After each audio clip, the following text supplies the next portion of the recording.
box office disasters, right? Man, you're doing it all wrong. You're supposed to count 2 and then no more. We Borderlands. Uh, Borderlands. Oh my god, Borderlands. I You know, played the game. I at least played one of the games. You it know, wasn't called Boredom Lands. I I don't know, but you know what, Oh, man? You know, mad? No Mexicans. Oh, that's right. They were at the border. and there was none of them. But look, There's a Spaniard, but I guess a dick. check this out. Check this What? out. This movie was originally filmed in 2021. We're in 2024. Mm. It took them this long to release this movie. They should have not released it. When there's so many movies that they choose not to release for tax purposes, and all of a sudden they release this movie. This movie, Borderlands, So tell me again, who released this again? This was who did release this? Yeah, see, there you go.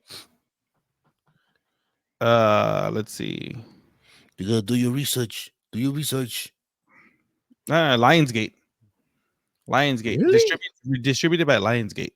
It was made by 2K, which is the video game company. Video game, yeah. Right, but it was released by Lionsgate. 2K. They don't release anything. Every time I think about 2K, I think of 2K sports games. Yeah, that's the majority of what people think. Like, or the wrestling game. Well, no, first I would think the football games, but still, you get a movie that has Kate Blanchett. Look, you get a movie that is EA Sports. You get a movie. EA Sports. You get a movie. Okay, you get a movie. Okay, cool. Yeah, good for you. You get a movie that stars Kate Blanchett, that has Jamie Lee Curtis. It has Jack Black's voice.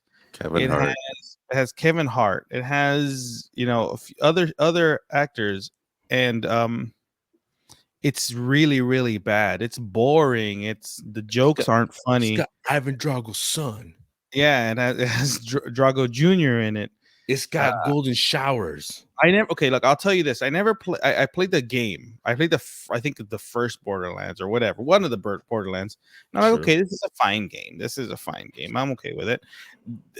The movie made no sense to me, and it even Ozzy, you called me after you watched, and you're like, "Is there a lot of are there a lot of inside stuff? There's a lot of inside stuff in this movie."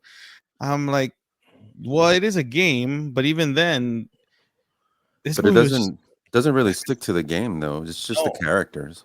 This and Pandora, the planet, and the movies. But this movie, which already pissed me off from the beginning. By the way, another Pandora. Like really, you go to Pandora just because you're like, let's think of some cool name out there.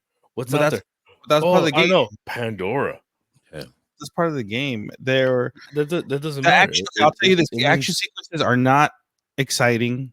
They were not. The action sequences weren't great. The dialogue wasn't great. It was horrible. The characters were not, and I didn't really like any of the characters, especially Claptrap. Jack Black's Claptrap got annoying, right? He's the new Jar Jar Binks. Ooh, I don't know, maybe that's kind of spot on. But at least people still enjoyed Phantom Menace. Kind of. That's true. It's true. Yeah, it's. I mean, it wasn't a zero. I hate the movie, the Duel of the Fates. What you do is you got to get Jacob Tremblay in this movie. Oh my god! and then that'd be the first sacrifice. I'm just saying. The story is the story itself is so dumb. You get people are looking for Tiny Tina, right? They're looking for this girl, Tiny Tina. Kevin, at the beginning. Starts off like a movie from the 90s. So it starts off like trying to be Guardians of the Galaxy. Yeah. Right. It starts off like that. It's trying to be it, but it's just not. It's not there. The dialogue, it's not funny. The story is not good. I mean, you could have made so much with the story. There's only so much you could do, but still, it's not. It was poorly executed for a movie that they made in 2021 that they had on the shelf for 3 years now, right? Man, you gotta speaking out the side of his mouth. Oh, sure. Right? For 3 years now, and god damn, seriously, and And then in 2022, they come back and do the reshoots. 2022, they do the reshoot. The movie was done in 2022, not like it was done. Hey, Activia runs through your system for a long time. And then it's not even, the reshoots aren't even filmed by the original director. Yeah. Even the writer of the movie won't take credit for this movie. He asked to not be named in this movie. Like this is how bad it is. Because they used AI to finish it. It's just you. So you get introduced to Tiny Tina and wow, what is Kevin Hart's name? Roland. Tiny Tina and Roland, right? And then Krieg. So here's what I found funny. Well, funny, not as funny, but to me funny is, so you have Kevin Hart, who's used to being the butt of jokes in movies, and that's basically how his bread's been buttered for years, especially next to The Rock. You know, he's basically like the silly character with the high pitched voice. He tried not to be that in this movie. Thinking he also tried that in Central Intelligence. Remember that The Rock was the comic relief. But go ahead. But he still had his freakouts. He had his moment. He didn't have that in these movies. No, he was trying to play too cool. Yeah, they tried to give him a hero. Trying to make him a big hero. And I hate saying it because I feel bad saying it about him, but he doesn't have that in him. No, he has the sympathetic part in him. If you watch some of these movies he's made recently, like the single dad, or like when he's helping out, what's the name? The Upside of Anger. It's just the other lines. I don't know, the Upside. There you go. The Upside. Yeah, something like that. The French, the American remake of the French movie that happened the year before. Go figure. Yeah. So he can do that. He can be a sympathetic figure. He can be something that he can be taken seriously, but he can't be a serious action movie being 5 foot. Okay, I'm sorry. Tom Cruise gets away with it because he controls what goes on. But he's shorter than me. He ain't no Tom Cruise. No, but you get introduced to these characters at the beginning of the movie. You have decent actors. You have decent people in this movie. It's the script is just horrible. The script is just horrible. I think if it was a different script, and then if they would have tightened up the story and taken their time, I think this movie might have been better than what it was. It's just overall real. Everybody feels like they're phoning it in too. Yeah, like Cate Blanchett, and it felt almost like Trap, where Trap felt like it was written by AI. Some of the lines in this movie too felt like, you have AI write some of the lines. That's what it did. It felt like it was just plugged in by some random thing who had no idea what they were writing about. Mm-hmm. Even the inside jokes felt. Yeah, this movie didn't work. Like Cate Blanchett, she's fine. She's a great actress. It's just that the part that they gave her, I think, was meant for a younger character, like a younger actor. Her trying to play her, like, it just didn't fit her. It just didn't fit Cate Blanchett. It just didn't fit her. This movie would have been better if it was gritty and just like a low budget film. If it was a low budget film, it could have been better. If it would have stuck to the game, that's why. Because I think it would have been better because the game is rated M, and then they made this like is that M for mature? Is it for mature? Yeah. Or for manure? The game, not the game. We're talking about the movie, not the game. The game is good. The game is good. But if they would have stuck to, you're right. If they would have stuck to it, I think it would have been like some story from the movie instead of trying to make a different type of story, blend a bunch of different things. I think it would have been a lot better. If the action sequences aren't great, then again, it was also directed by Eli Roth. Right? Yeah, I don't. Eli Roth isn't an action director. Hey, you leave the better Jew alone, okay? No, but he was fine in the movie as the actor. He's just not. He's not good as an action director. Can he direct? Can he direct and write horror? I mean, Thanksgiving was meh, right? You have the original Cabin Fever, and then he directed the remake, which is an exact copy of his Cabin Fever. He directed 2 versions of Cabin Fever, right? He what you do is you put him in a cabin and then give him a fever. You give him a fever. Done. Hostel. And you right? know what? The only thing that can cure that fever, cowbell. Yeah, you get Hostel, right? He did the Hostel movies. Hostel's dope. It's just he's not an action director. I don't Second one, know. not so much. I don't know why they'd want to give him an action movie. I think he wanted it. And So I he can- I get it, but it's just real bad. What I meant was Even about, his remake being, of Death Wish. Remember he's the one that did the remake of Death Wish. Oh, that's right. I didn't hate it. No, Yeah, but but it's why? yeah, But like why? Death Wish is a classic. a guy that's been doing majority of horror movies, trying to do a comic book PG-13 action movie just doesn't work. With it just humor. Yeah, it just doesn't work. The humor is bad too. Not enjoyable at all. I mean, that's why you start off with something lower. And again, it just chalks up to the bad writing of this movie. And the screenplay was written by Eli Roth and the Joe Crombie. He gave us somebody. They gave him a name, Joe Crombie. That guy doesn't exist. Joe Crombie does not exist. Right. So the guy who originally wrote it didn't want his name on it, so they gave somebody a pseudonym. It's this movie.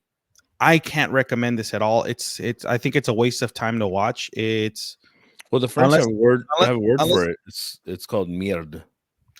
Unless it's like super hot out and you need to get out of the heat, go. And this is the only thing available to see in theaters. Just go waste 120 minutes in a theater watching this, or just go to the bathroom and take a shit. Same thing. I mean, it's at least you get more relief doing that than watching Borderlands. It's satisfying, really. Yeah, it's just the villains are bad. The story is bad. The even the character who played, like I said, I played the game. Tiny Tina is a big character in the game. This the person who portrayed her, the way it was written, was not the Tiny Tina. No, the visuals, the visual looks. I dug the look of Ivan Drago's son. Well, that's exactly because it's a copy exactly from the game. Exactly, it works out. The look works. If they would have stuck more like how it is in the game, it would have been better. But unfortunately, 4'6", Kevin Hart, not so much. But it's my issue with the movie was it felt like it ended like 3 times. And then it just kept going. It's like, oh, you're being a dead horse. This movie could have been like 45-minute song. Another reason why I say I think this is written by AI. Trap had like 7 different endings, and it felt like it was written by AI. Coincidence? AI doesn't know how to end the movie. I think not. AI doesn't know how to end the movie. That's what I'm saying. Like, there's different places to end the movie, and it doesn't. But that's the whole thing. This is where the editing. That's where editing this movie comes into play. They could have edited this movie a lot better. They could have written it better. They have decent actors in the movie. It was probably written by Jordan Peele because he doesn't know how to end movies either. Yeah, come at me, bro. Come at me, bro. What? Ball, go mama, ball, bro. Hey, I did it for The Rock. Yeah, I would not recommend this movie at all. It's not a good movie. It's a waste of time. There's other things you can do that are better than this. Yeah. This is why is this the biggest bomb of this year? Yeah, so far. Yeah, so far this is the biggest bomb of the year, especially with his budget. Oh yeah, $120 million budget, and who knows how much more they spent on it for advertising for it only so far to be making 18 million. Yeah, that's bad. That's real bad. I mean, Deadpool Wolverine actually, made that money in a week. Not even an hour. Because their opening day was like what, 50? This is a quarter of their. This is probably like almost a quarter of their opening day. They can lend that money to them, but yeah, they'll still owe it. Yeah, but yeah, I can't recommend this movie. This is not a strong movie. I think they wasted the Borderlands IP on this movie. Yeah. I mean, you can probably save it by doing it like in 5 years. Do it again in 5 years, but do it with without Eli Roth a basically unknown cast. unknown cast. Probably have like, I think if you have like a star in it, the star would have to be around a D list and be like a secondary character to revive their they threw too many career. big names for this. Yeah, it wasn't worth it. Kate Blanchett, great actress. Yeah, she felt like she didn't belong in this movie.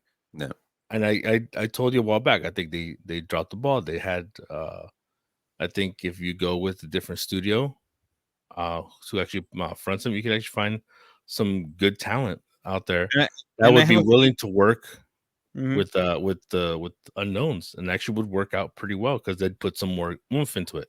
But I have a feeling they banked on Kevin Hart's like popularity. They're like, oh, people like Kevin Hart, so they're gonna come see the movie because no one else is like does Kate Blanchett have a giant fan base like that that'll come watch the movie? No, the game does. They banked on people liking the game and Kevin Hart, and so they're hoping to give her a more boost on her not just be critical acclaim, but also be a box office. She's not a box office draw, but she is a. I mean, she wasn't Thor Ragnarok, so she was a villain in Thor Ragnarok. Yeah, but how long was she in the movie? She was a villain in Thor Ragnarok.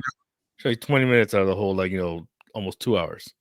She was in The Gift, the movie that gave us Katie Holmes. The fuck is The Gift? With Keanu Reeves, Greg Kinnear, Sam Raimi. It's the movie that gave us Katie Holmes. Dawson's Creek. That note. Just boobs. Bruh. Are there? Look at somebody perked up. Yeah, no. But Kate Homer with a donut. No, Kate Blanchett has done a lot of good movies. It's just this is a misstep, and I think again, I'll chalk it all up to it just being a poorly written movie. It's just a poorly written, because I think if they would have been given stronger material, I think it would have been better. Or release it in time when like put it on streaming. It should have been a streamer, if anything. And rated R. It should have been rated R. Yeah, it should have been rated R. It should have had more violence. It should having Eli Roth. Eli Roth does horror that's rated R, that has all this gore. Why not bring that into Borderlands? Bring that, the goreness, bring the action, bring the explosions, bring all this other stuff. Nope. Five Nights at Freddy, the movie, was much better than this. And it didn't use major names. The biggest name in the whole movie was Matthew Lillard? Nobody. Josh Hutcherson? I mean, if you consider those big names. No, but I'm saying those are the biggest names they have in those movies. That you don't need a big name to waste money on just to get their name. It's because I'm telling you, they tried to do the Guardians of the Galaxy formula, and it didn't work. It didn't work for them. If you looked at the trailers, it was like a mixture of the original Suicide Squad, the first Suicide Squad with Will Smith, and Guardians of the Galaxy. That's what it looked like. That's what it felt like, and the movie even itself felt that way. It just was not. It just didn't work. Ultimately, we're just gonna say it didn't work, and it was not good. Don't watch it. Thor: Love and Thunder was better than this. Yeah. Well, on that note, this has been Vinny. This is Ozzy. And don't watch this movie. You guys. I prefer Captain Marvel.